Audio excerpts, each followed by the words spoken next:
শব্দের গুকারটি, গু অংশটি অন্ধকারের বাচক, আর রু কারটি, রু অংশটি তাহার ধ্বংসক, ত্যাজ রূপে কথিত হয়। অতএব গুরুই অজ্ঞান নাশক ব্রহ্ম, এ বিষয়ে সন্দেহ নেই। অনেকের মতে গুরু শব্দের প্রথম বর্ণ গু, কার মায়া, তাহার সত্তাদি গুণ প্রবৃত্তিকে বুঝায়, এবং দ্বিতীয় বর্ণ রু, রুকার মায়ারূপ ভ্রান্তির বিমোচক ব্রহ্মকে বুঝায়। আবার গু শব্দের অর্থ অন্ধকার, রু শব্দের অর্থ তাহার, অর্থাৎ সেই অন্ধকারের নিরোধক নাশক। অন্ধকারকে নিবারণ করেন বলিয়া তাকে গুরু বলা হয়। এই প্রকার গুরুর চরণ শ্রেষ্ঠ, দেবতাদেরও দুর্লভ। তাহা হা হা হু হু গণ এবং গন্ধর্ব প্রভৃতির দ্বারাও পূজিত হইয়া থাকে। আমরা বলে থাকি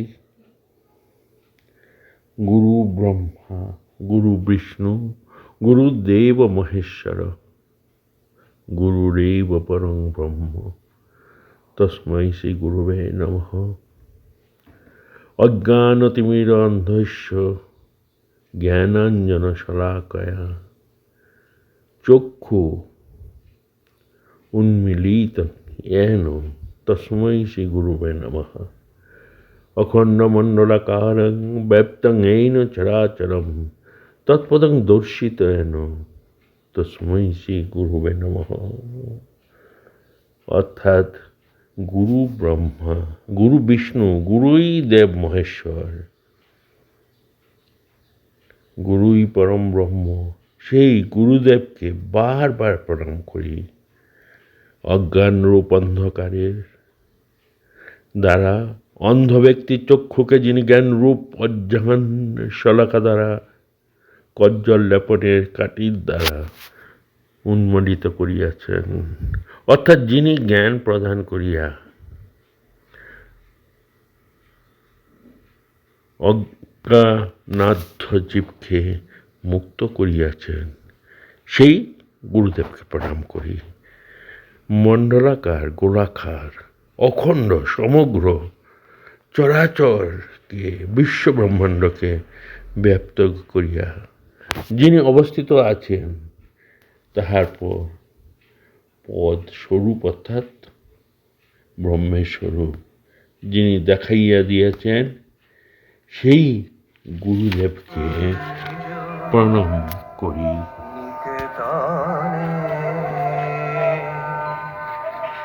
সংসার বিদেশে বিদেশীর বেশে। ঠাকুর বলতেন ঈশ্বরই একমাত্র গুরু, পিতা ও কর্তা। মানুষের কি সাধ্য অপরকে সংসার বন্ধন থেকে মুক্ত করে? যার এই ভুবন মোহিনী মায়া, তিনি সেই মায়া থেকে মুক্ত করতে পারেন। সচ্চিদানন্দ গুরু বই, আর গতি নাই।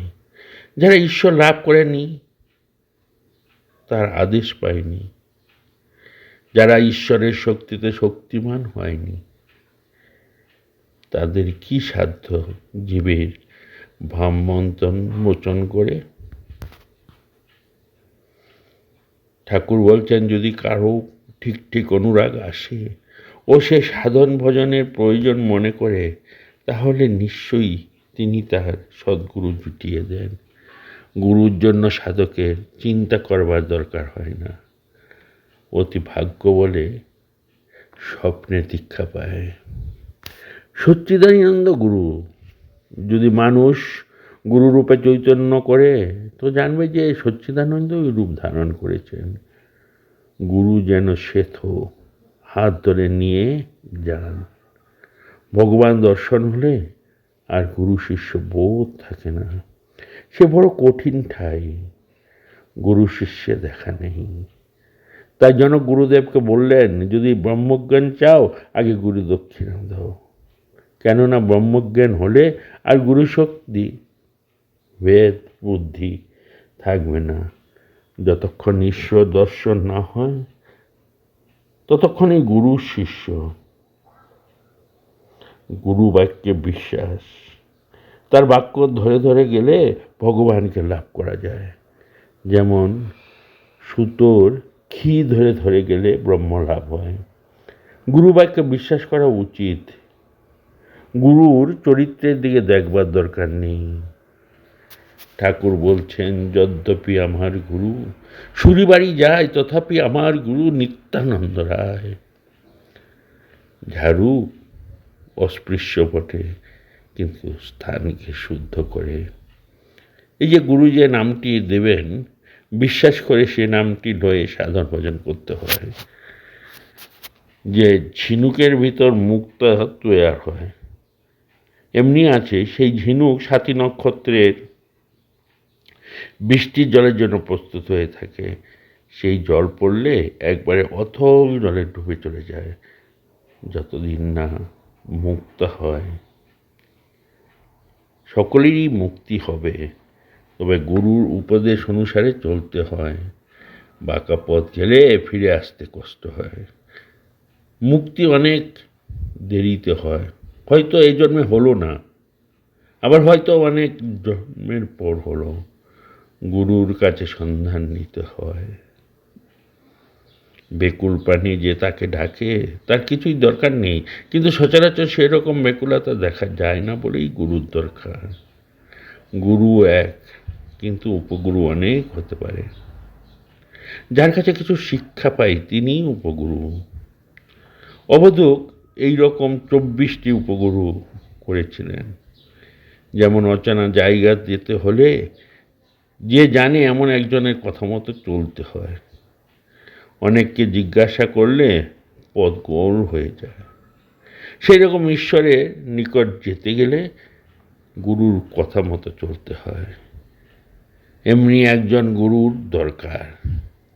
একদিন মাঠের উপর দিয়ে যেতে যেতে অবধূত দেখতে পারলেন সামনে ঢাক ঢোল বাজাতে বাজাতে খুব জাঁকজমক করে একটি বর আসছে, আর একদিকে এক বেদ এক মনে আপন লক্ষ্যের দিকে চেয়ে আছে। এত জাগ করে বসে বর আসছে, সেদিকে একবারে চেয়েও দেখছে না। অবধূত সেই বেদকে নমস্কার বললেন, তাকে নমস্কার করে বললেন, তুমি আমার গুরু। যখন আমি ভগবানের ধ্যান বসব তখন যেন তার প্রতি ওইরূপ লক্ষ্য থাকে। আবার বলছেন, একজন মাছ ধরছে, অবধূত তার কাছে গিয়ে জিজ্ঞাসা করলেন, ভাই অমুক জায়গায় কোন পথে যাব? সে ব্যক্তির ফাতনায় তখন মাছ খাচ্ছে। সে তার কাছে কোনো উত্তর দিয়ে এক মনে ফাতনার দিকে তাকিয়ে রইল। মাছ গেছে তখন পিছন করে বলল, আপনি কি বলছেন? অবধূত প্রণাম করে বলল, আপনি আমার গুরু। আমি যখন নিজের ইষ্টের ধ্যানে বসবো তখন যেন ওইরূপ কাজ শেষ না করে অন্যদিকে মন না দিই। আবার বলছেন, একটা চিল একটা মাছ মুখে করে আসছে, তাই দেখে শত শত কাক চিল তার পিছনে লাগলো। তাকে ঠুকরে কামড়ে বিরক্ত করে মাছ কেড়ে নেবার চেষ্টা করলো। সে যেখানে যায় সব কাক চিলগুলো চেতাতে চেতাতে তার পিছন যেতে আরম্ভ করলো। শেষে বিরক্ত হয়ে মাছটা সে ফেলে দিল। আরেকটা চিল যেমন এসে ওটা নিলে সব কাক চিলগুলো প্রথম চিলটাকে ছেড়ে তার পিছনে যেতে লাগলো।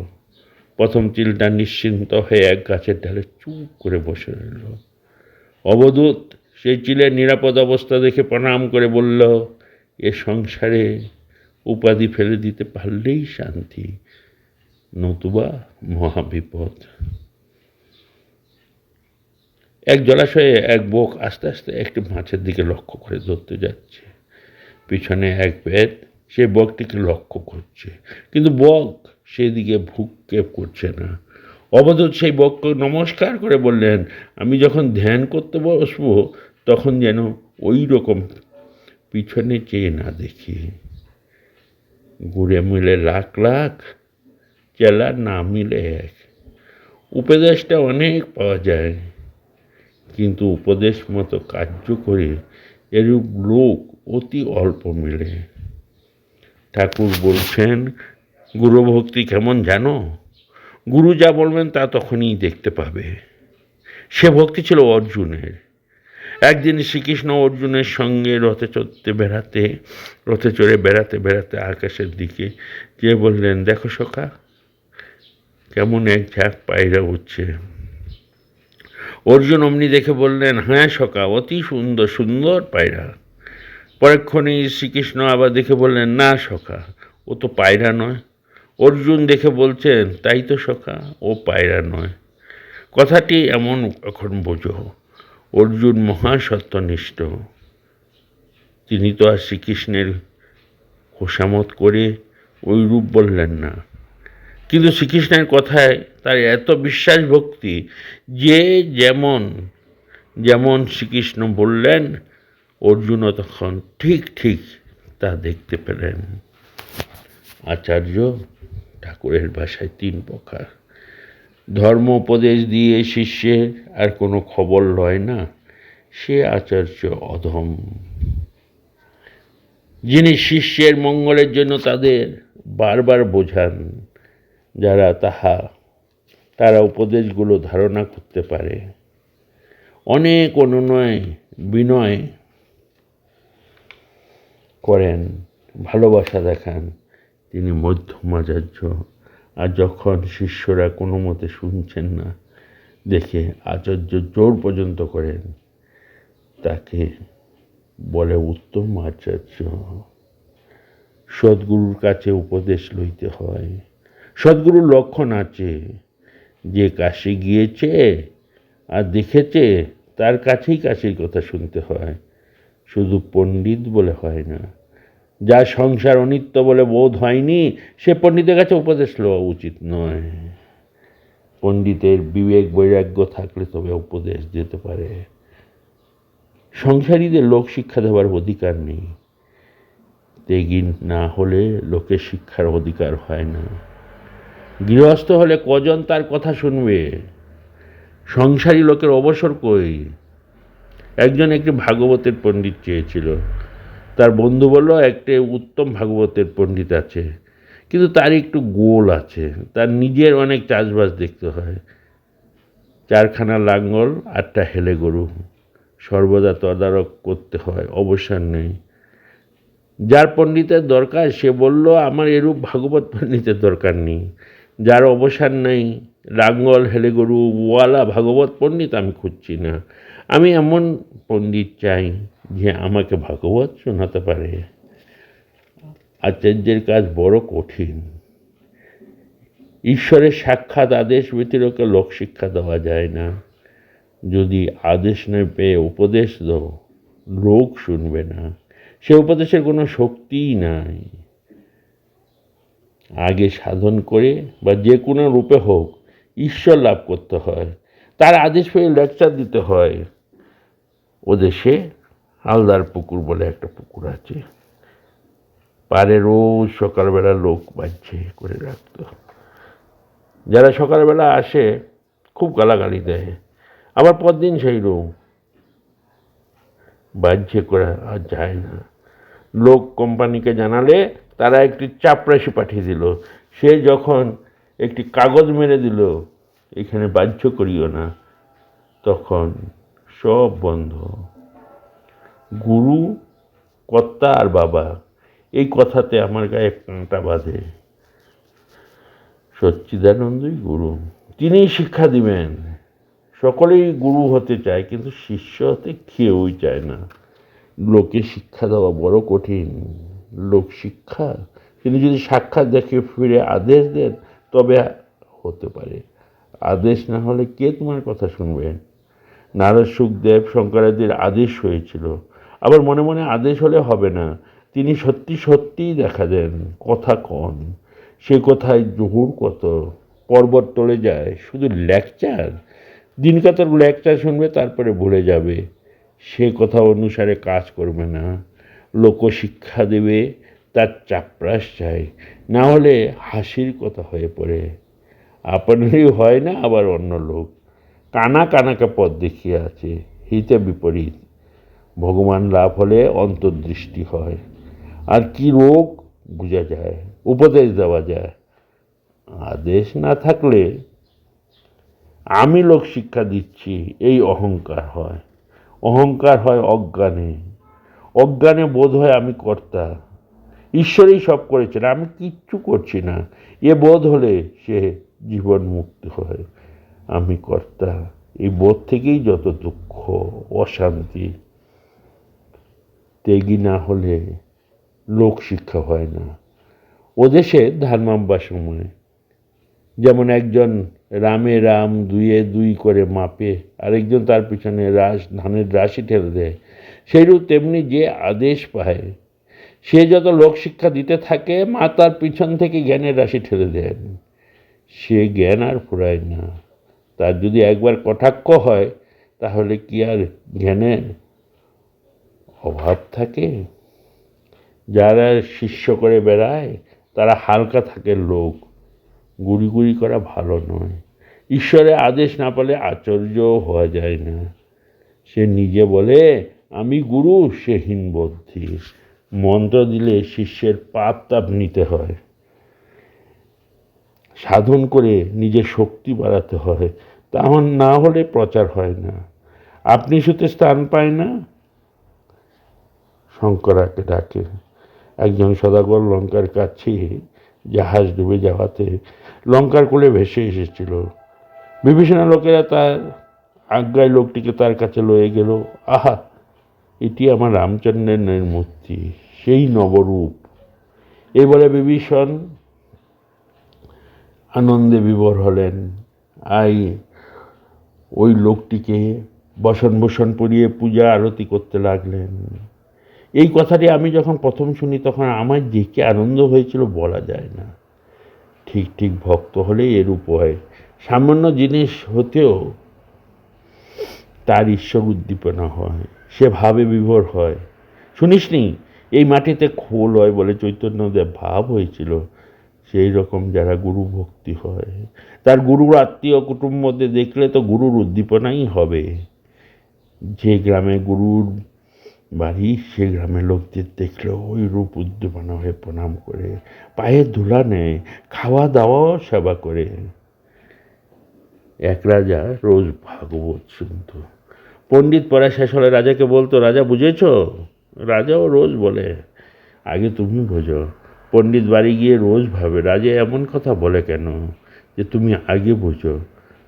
লোকটা সাধন ভোজন করতো, ক্রমে চৈতন্য হলো, তখন দেখলো যে হরি পাদপদ্মেই সার, আর সব মিথ্যা, সংসারের বিরক্ত হয়ে বেরিয়ে গেল, কেবল একজনকে পাঠালে রাজাকে বলতে, রাজা এইবার বুঝেছি, তাকে হৃদয় মন্দিরে আগে প্রতিষ্ঠা করো, বক্তৃতা লেকচার তাদের ইচ্ছা হয়তো করো, শুধু ব্রহ্ম ব্রহ্ম বলে কি হবে যদি বিবেক বৈরাগ্য না থাকে, ও তো ফাঁকা শঙ্করধ্বনি, আগে মাধব প্রতিষ্ঠা করো, তারপরে ইচ্ছা হয় বক্তৃতা লেকচার দিও, আগে ডুব দাও, ডুব দিয়ে রত্ন তোলো, তারপরে অন্য কাজ। কেউ ডুব দিতে চায় না, সাধন চাই, ভজন নেই, সাধন নেই, বিবেক বৈরাগ্য নেই, দু চারটা কথা শিখেই অমনি লেকচার শুরু।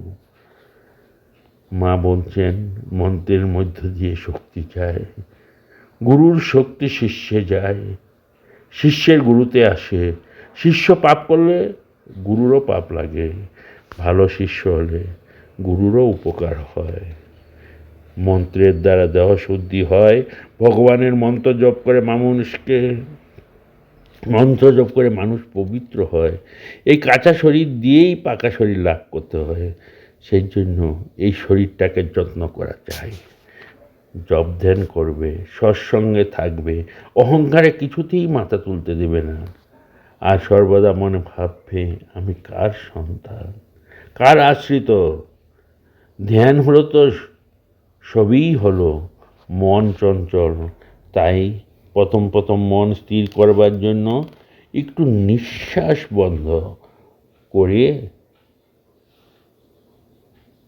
ধ্যানের চেষ্টা করতে হয়, তাতে মন স্থির হবার সাহায্য করে। কিন্তু ওভাবে বেশি করতে নেই, মাথা গরম হয়। বেশি ধ্যান করতে নেই, যা রয় সয় তাই করবে। বেশি বাড়াবাড়ি করতে নেই, হাঁড়িতে বেশি জাল দিলে হাঁড়ি ফেটে যায়। যাদের শরীর স্থূল সবল তারা করতে পারে। ঠাকুর ও আমাকে অভেদভাবে দেখবে, আর যখন যেভাবে দর্শন পাবে সেইভাবেই ধ্যান স্তুতি করবে। ধ্যান হয়ে গেলেই পূজা শেষ হলো। এইখানে এই হৃদয়ে আরম্ভ আর মস্তকে শেষ করবে। মন্ত্রতন্ত্র কিছু নয় মা, ভক্তি সব। ঠাকুরের মাঝেই গুরু ইষ্ট সব পাবে, উনি সব। বাবা প্রথমে মনের কথা শুনবে, প্রথম মনেই গুরু। উচিত কথা গুরুকে বলা যায়, তাতে পাপ হয় না, তবে গুরু ভক্তি থাকা চাই। গুরু যেমনই হোক তার প্রতি ভক্তিতেই মুক্তি। তোমরা কি মনে করো যদি ঠাকুর এ শরীরটা না রাখেন তাহলে যাদের ভার নিয়েছি তাদের একজনও বাকি থাকতে আমার ছুটি আছে? তাদের সঙ্গে থাকতে হবে, তাদের ভালো মন্দের ভার যে নিতে হয়েছে। মন্ত্র দেওয়া কি চারটিখানি কথা? ঠাকুর নানাভাবে নানাজনকে খেলাচ্ছেন, তাল সামলাতে হবে আমাকে। তাই স্বামীজি বলছেন, আমাদের ভিতর সমুদয় জ্ঞান রহিয়াছে বটে, কিন্তু অপর এক জ্ঞানের দ্বারা উহাকে জাগরিত করিতে হইবে। জানিবার শক্তি আমাদের ভিতরেই আছে বটে, কিন্তু উহাকে জাগাইতে হইবে। প্রাণহীন জড়ের প্রভাবে কখনো জ্ঞানের স্ফুরণ হইতে পারে না, কেবল জ্ঞানের শক্তিতেই জ্ঞানের বিকাশ হইয়া থাকে। আমাদের ভিতর যে জ্ঞান আছে তার উন্মেষের জন্য জ্ঞানী ব্যক্তিগণের নিকট সর্বদা আমাদের থাকা প্রয়োজন। সুতরাং গুরুজনের প্রয়োজন সর্বদাই ছিল। তাদের সহায়তা ব্যতীত কোনো জ্ঞানই সম্ভব নয়। গুরু পূজা সাধনের প্রাথমিক কর্তব্য বলিয়াই ভেদে উক্ত হইয়াছে। অধিকান্ত শুধু মানুষের মধ্য দিয়েই ভগবানকে জানা সম্ভব। যেমন আলোক স্পন্দন সর্বত্র, এমনকি অন্ধকার কোণেও বিদ্যমান। কেবলমাত্র প্রদীপের মাধ্যমেই উহা লোকচক্ষুর গোচর হইয়া থাকে। সেইরূপ ভগবান যদি সর্বত্র বিরাজিত, তথাপি তাহাকে আমরা কেবল এক বিরাট মানুষরূপেই কল্পনা করতে পারি। করুণাময়, রক্ষক, সহায়ক প্রভৃতি ভগবৎ সমৃদ্ধ ভাগগুলো মানবীয় ভাব। মানুষীয় দৃষ্টিভঙ্গি দিয়াই ভগবানকে দেখে বলিয়াই এই সকল ভাবেই উদ্ভব হইয়াছে। কোনো মনুষ্য বিষয়কে আশ্রয় করিয়া ওই সকল গুণের বিকাশ করিতে বাধ্য। তাকে গুরুই বলুন, ঈশ্বর প্রেরিত পুরুষই বলুন, আর অবতারেই বলুন। গুরু বলতে ভারতে আমরা কি বুঝি, এটি সর্বদা স্মরণ রাখিতে হইবে। গুরু বলতে শুধু গ্রন্থকীট বুঝায় না, তিনিই গুরু যিনি প্রত্যক্ষ উপলব্ধি করিয়াছেন,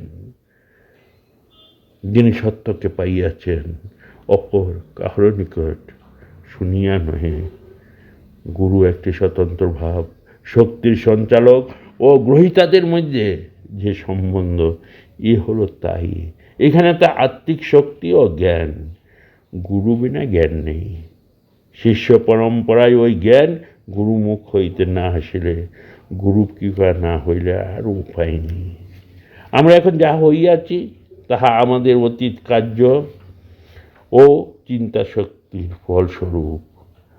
আমরা হিন্দুরা বিশ্বাস করি পুস্তকে তত্ত্ববিশেষের ভালোবাসা বর্ণনা মাত্র থাকে। সকল শিল্পের, সকল বিদ্যার, সর্বোপরি ধর্মে জীবন রহস্যসমূহ গুরু হইতে শিষ্যে সঞ্চারিত হইয়া চাই। শিক্ষাপ্রদান বলিতে কেবল কথা বলা বুঝায় না, উহা কেবল মতামতকে বুঝানো নহে। শিক্ষা প্রদান বলিতে বুঝাবে ভাব সঞ্চার। যে ব্যক্তির আত্মা হইতে অপর আত্মার শক্তি সঞ্চালিত হয়, তাকেই গুরু বলে। যে ব্যক্তির আত্মার শক্তি সঞ্চালিত হয় তাহাকে শিষ্য বলে। এইরূপ শক্তি সঞ্চার করিতে হইলে প্রথমত যিনি সঞ্চার করিবেন তাই এই সঞ্চার করিবার শক্তি থাকা প্রয়োজন, আর যাহাতে সঞ্চারিত হইবে তাহারও গ্রহণ করবার শক্তি থাকা প্রয়োজন। তাই স্বামী বিবেকানন্দ মনে মনে নিজের গুরুকে খুঁজে পেয়েছেন এবং তিনি এক গানের মাধ্যমে গুরুটিকে আপন করে নিতে শিখেছেন এবং তিনি নিয়েছেন। আজ আপনাদের সামনে সেই গানের কলি উত্থাপন করছি।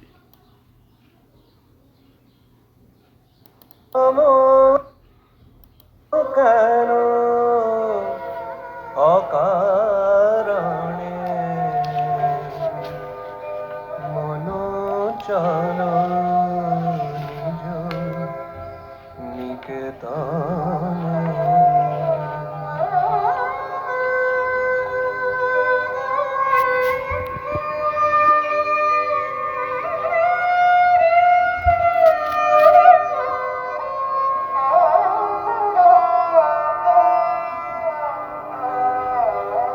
মন চলো নিজ নিকেতনে, মন চলো নিজ নিকেতনে।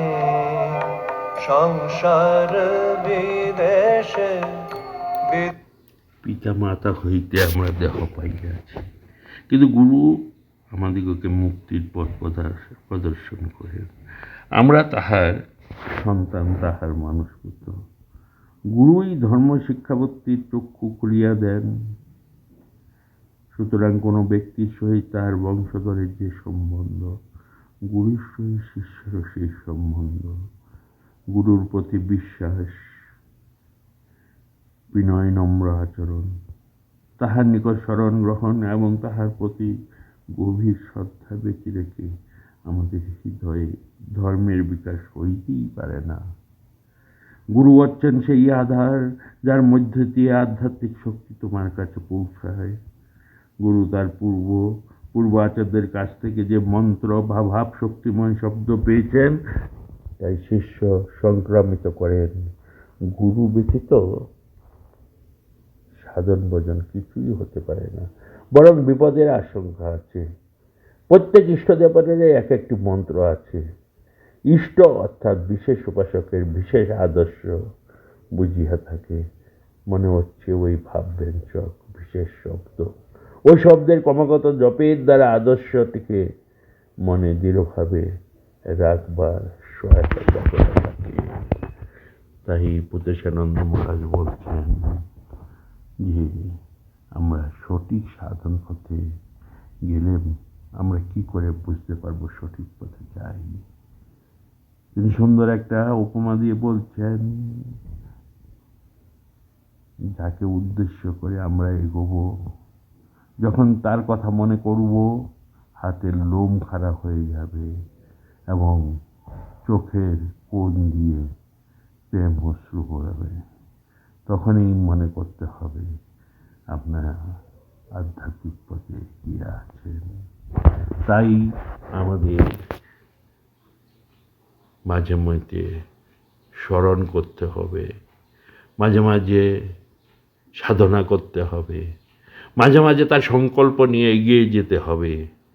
তাই আগামী 21শে জুলাই আমরা আতপ চালের মাধ্যমে 108 রামকৃষ্ণের নাম মন্ত্র উচ্চারণ করব এবং এক একবার উচ্চারণ করে সেই আতপ চাল আরেকটা বাটিতে দিব। এইভাবেই আমরা গুরুকে কাছে নেওয়ার চেষ্টা করব। আপনারা সকলে 9:30টার মধ্যে সমবেত হবেন রামকৃষ্ণ মিশন আশ্রম শিলংয়ে। সকলকে জানাই আন্তরিক প্রীতি, শুভেচ্ছা, ভালোবাসা। বিদেশীর বেশে ভ্রম কেন অকারণে সংসার বিদেশে বিদেশীর বেশে ভ্রম কেন অকারণে মন চলো নিজ নিকেতনে মন চলো নিজ নিকেতনে